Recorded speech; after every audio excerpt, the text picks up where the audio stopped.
Sebelum melanjutkan, jangan lupa subscribe dulu, terima kasih. Bab 361 Qiu Tianba. Tuan Muda. Sepertinya Saudara Jiu benar-benar kepala istana bela diri. Han Yan berkata dengan emosi campur aduk.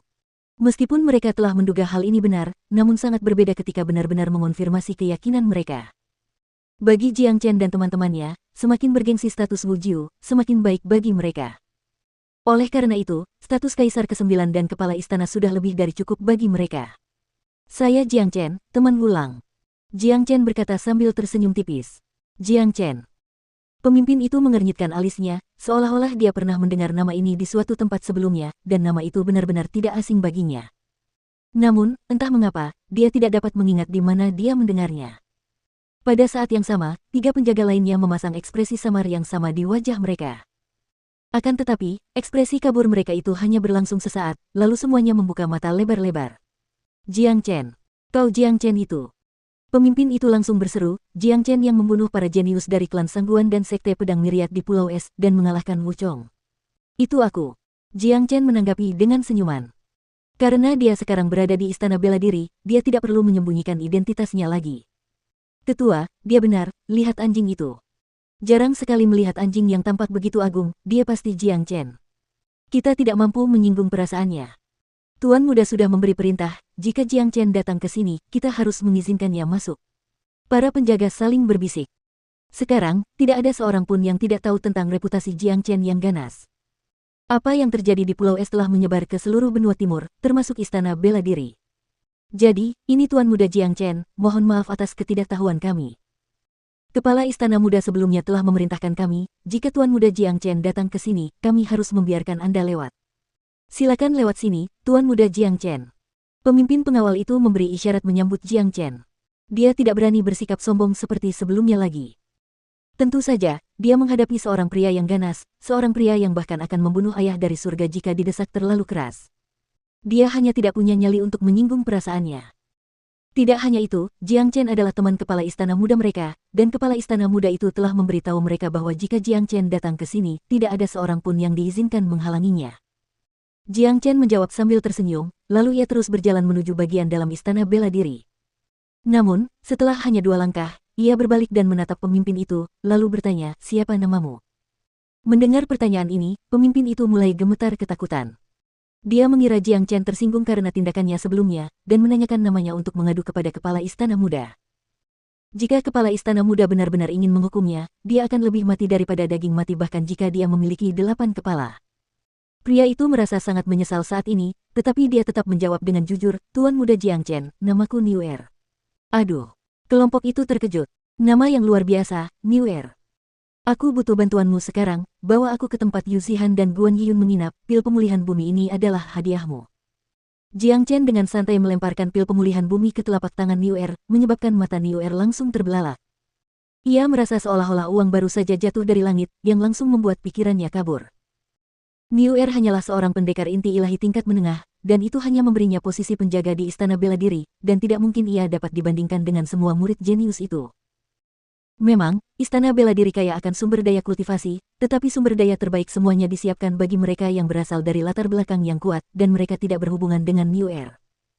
Bagi seorang pendekar inti ilahi seperti dia, pil pemulihan bumi bukanlah sesuatu yang berharga, tetapi tidak peduli apapun, itu sama dengan 10.000 pil pemulihan fana.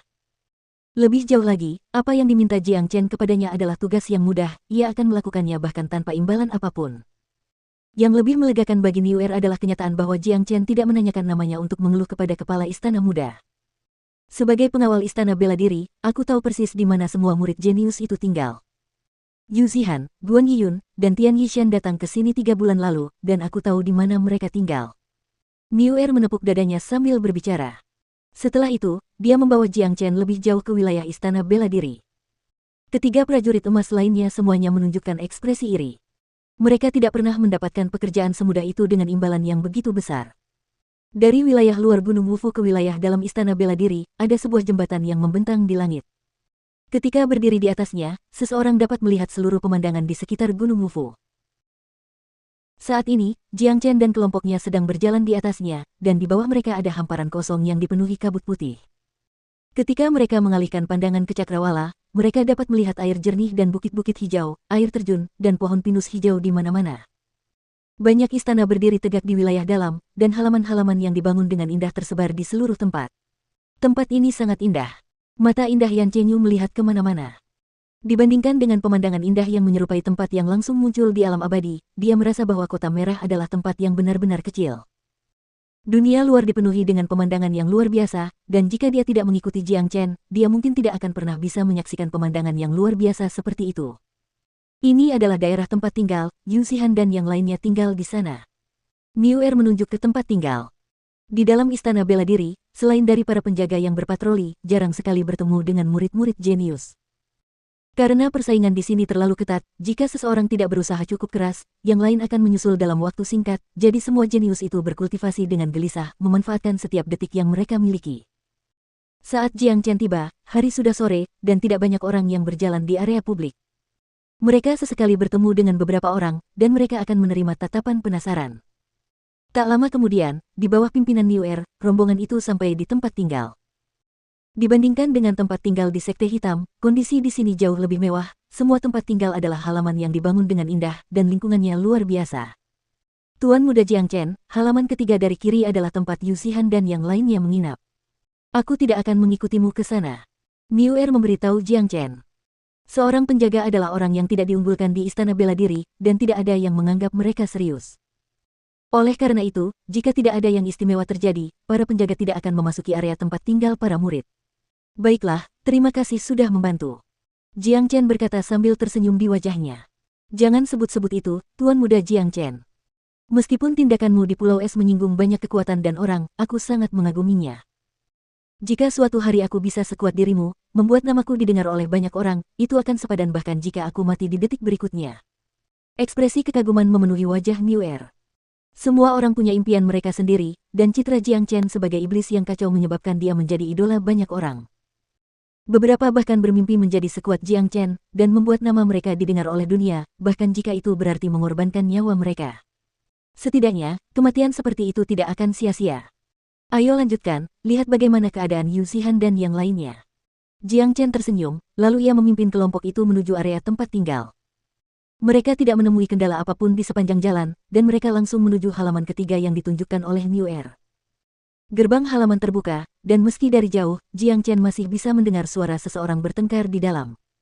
Kalian bertiga benar-benar berani. Kalian baru 3 bulan di sini, dan kalian sudah menjadi begitu sombong.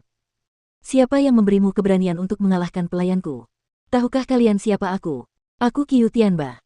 Kalian hanya mencari kematian. Suara yang sangat mendominasi terdengar dari halaman.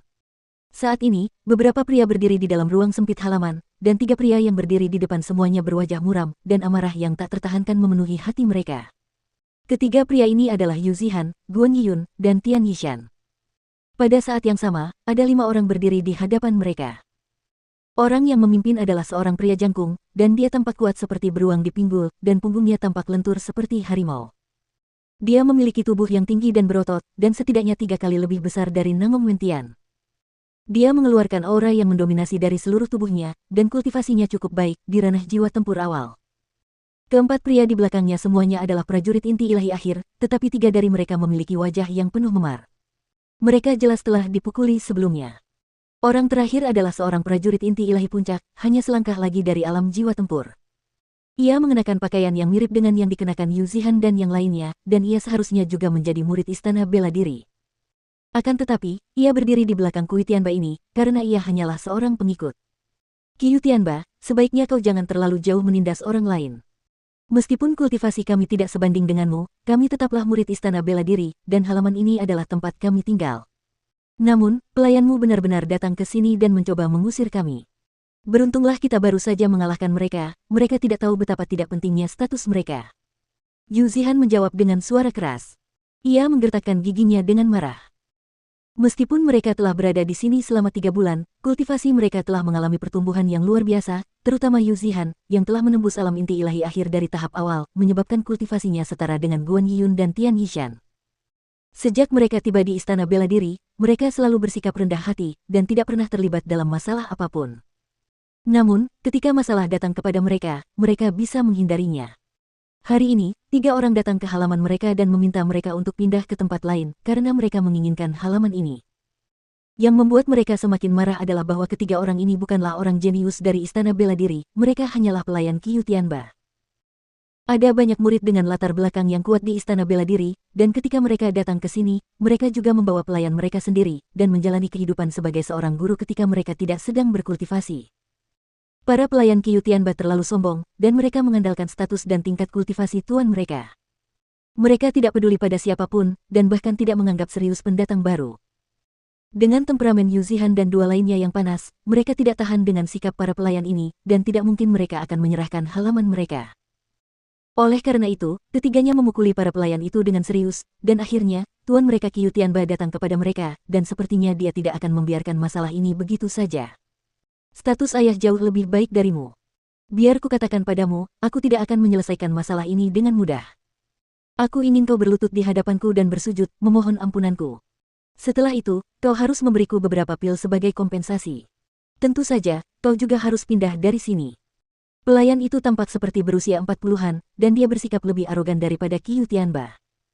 Dia mengarahkan jarinya ke hidung Yu Zihan dan berteriak dengan suara keras, tetapi karena 3 giginya telah dipatahkan oleh Guan Yiyun, suaranya terdengar agak lucu. Persetan denganmu. Yu Zihan tidak tahan lagi. Ia hendak memberikan tendangan keras kepada bajingan itu, tetapi Guan Yiyun dan Tian Yishan segera menahannya. Tidak bijaksana untuk melawan mereka sekarang, karena Qiu Tianba adalah seorang pejuang jiwa tempur, dan jarak di antara mereka terlalu besar. Tidak mungkin mereka bisa menjadi lawannya. Kurasa kau Yu Zihan, kan? Pria yang pemarah. Namun, tidak ada yang berani memukul pelayanku, dan karena kalian sudah melakukannya, kalian harus membayar harganya. Seperti yang dikatakan pelayanku, kalian bertiga berlutut dan bersujud, memberi kompensasi kepada pelayanku dengan pil, dan setelah itu, pergilah dari sini dan biarkan pelayanku masuk. Qiu Tianba mendengus dingin.